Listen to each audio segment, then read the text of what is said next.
which, by the way, I played Halo some, but Call of Duty, I'm just not that big into. But that's just me.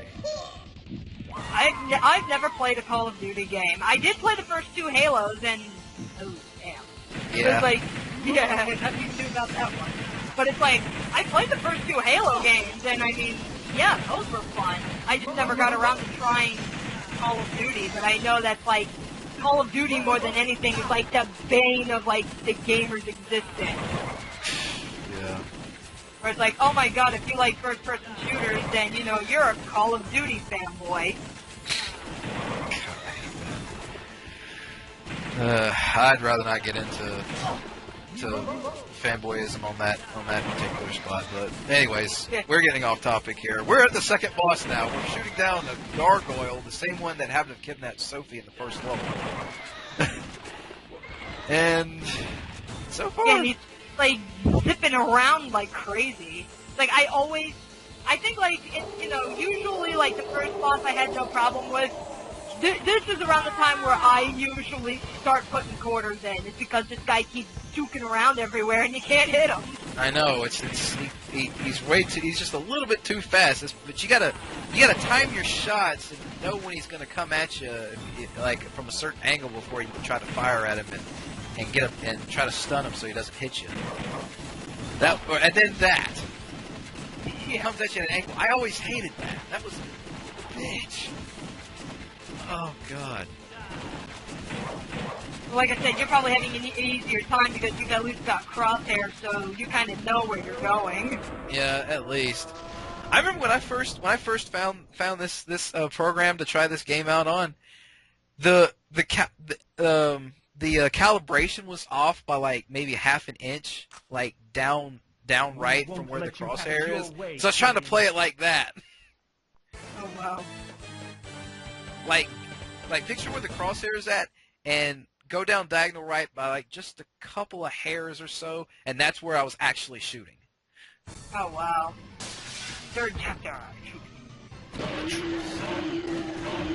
What is truth? And you do gotta give Sega credit like this. I mean, the voice acting can't be bad, but it's nowhere near the level of like, say, Sonic Adventure. It's like, oh no, our weapons are useless. Oh well, okay, yeah. I'll give you that. It's like, yeah. I mean, it's not so much like the voices themselves were bad. It was just in Sonic Adventure, none of them, even Ryan Drummond, couldn't act for shit. This must be the security card. But back then, though, when I first started playing it, just the fact that there were voices, okay, this is awesome. I can get into this, but you know, yeah, we look back on it now. Yeah, we didn't care back then, but now it's like, oh, that sounds bad. Fortunately, they got it later. And yet, even now, they're still bitching about it. It's the sad thing. I heard that, I think somebody was asking a question about this game, whether if Sonic was to be, like, originally placed as maybe even a cameo in this, since, you know, Sega was the one that did this game.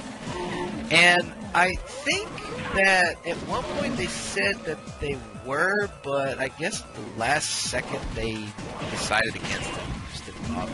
Probably a good thing. Like, the only way I could ever imagine throwing a Sonic cameo in there is maybe like a Sonic poster or something. But actually throwing a character into this, it would be so out of place. It would be, because it just wouldn't fit. I mean, even trying to say, okay, well, what about a Mad Doctor? There's a Mad Doctor. Let's use Dr. Eggman. No, it's still. We have to save Dr. Eggman from zombies. Yeah. It just wouldn't be right. Okay, it may. I mean, character cameos for Sonic characters, it may work on games like Phantasy Star Online, but this, no. I'm sorry. So that's one good thing. I mean, that's like, you know, why don't we throw Mega Man or something into Resident Evil, since, like, aren't they both by Capcom? Well, they did have a Mega Man reference, even though it was a Servbot in Dead Rising. I do remember that, which I thought was kind of cool. But yeah, I see where you're going with this. I kind of concur with you there. Ooh, spider. Yeah, I hate spiders. Spiders, and I mean this in real life too. Spiders always piss me off. All the time. Oh god. Sometimes when I see a spider crawling around, I sometimes.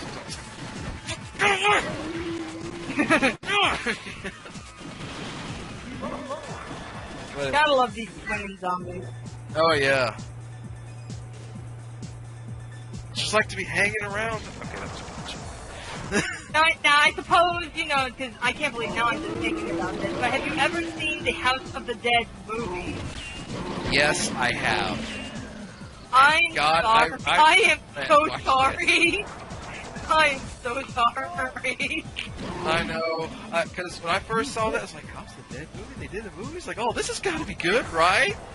And I was like, how can you screw up a survival horror thing? I mean, it's like, even with the Silent Hill movie, granted they changed a lot and everything, but what they kept in it still felt like a genuine Silent Hill movie.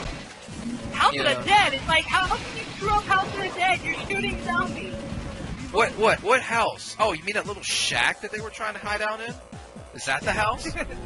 Okay. Yeah, usually these are like mansions and shit. Yeah, definitely something more along the lines of Resident Evil related. And that's if they can get it right, which I don't know. Although I will admit, one or two of the Resident Evil movies I thought were okay. I didn't think it was too bad, but some people may think it was still just complete awful. And that's okay. I mean, that's fine. I mean, in general, though, when it comes to making movies based off of video games, 9 times out of 10, they're going to screw up bad. And so far, they haven't let us down there. I mean, it's like, I'll admit, I mean, there have been, like, a couple of video game movies that, like, I know, like, the Tomb Raider movie, the first Tomb Raider movie, I actually thought was pretty decent. And I still haven't seen it, but I heard some good things about the Prince of Persia movie. Prince of Persia, yes. I actually went to see that in theaters with a friend of mine when I went to visit her when I went to New Jersey. Not last summer, but the summer before last, like last year. And I was willing to give it a chance because I'd read that it was actually being made by somebody else besides that one known producer that, we all know and loathe, that made those crappy movies. Oh, yeah, the spider. And there's the spider boss, which I think, I want to say this one... Like, all you gotta do is shoot him in the face.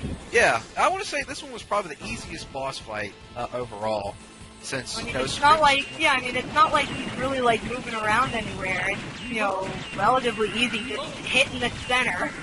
The only thing that could be annoying sometimes is how it sometimes likes to shoot its egg sacs at you or whatever, like those little white, the white eggs that come at you. Yeah. But I'm mostly able to shoot them before they even get close to me. I still find it hilarious how in the House of the Dead movie they try to make it look good by having flashes of game footage in it. I know, that was like, what? How does that work? I mean, seriously. I mean, if you're going to make a House of the Dead movie, all right, try to keep it to its roots. One thing. Okay, don't make it exactly like as if you was watching a game. Don't do that, but still, because it can be done. A lot of these movies done for video games, it can be done. It can be done right. It's possible. It's just that they don't try to put. I don't know. Maybe just me. I feel they just don't try to put the right effort into it like they should. Yeah. I think the closest they may have done to try to is maybe Doom, even though in the end it was still not that good. The coolest part being... Yeah. Oh, you haven't seen Doom? I haven't seen You gotta and it repeats the boss. Yeah, you get a bit of small boss damage going on here. And this time, for some strange reason, I have a little bit more trouble trying to hit the weak spot on him. I don't know. It's like I hate it sometimes when you have to be like just exactly on the mark. If you're not, you're gonna hit something metal inflected, and you're gonna screw up. I hate that all the time. Oh, one down. Here we go with another. Shoot them, Brad. I usually have a tendency to shoot the gargoyle enough real quick where all the bats just. They just drop dead. Yeah, always like that. And here he goes, duking around like always. But I don't know how the hell can he be, there's all these stalactites and stuff hanging. How can he be, like, juking around like this and not hitting the stalactites? Or maybe he's just flying around very carefully and doesn't have as much free roam like he did before. Maybe. Which made it a little bit easier for me to shoot him. Oh, 2 down. So, anyways, moving along. Ah, dadgummit. I did read that if you manage to somehow save all of the scientists, if you rescue everybody that you come across, in the last level, it is revealed that you get like a secret room that's like filled with lives and gold treasures and stuff, like a lot of bonuses you get. And it's like, well, sure enough, I'd never get it. No, not me either. God. Like, even if I was like the world's best marksman, I guarantee you there'd be like one scientist that you'd miss. that I wouldn't get. Yep, I'd be the same way.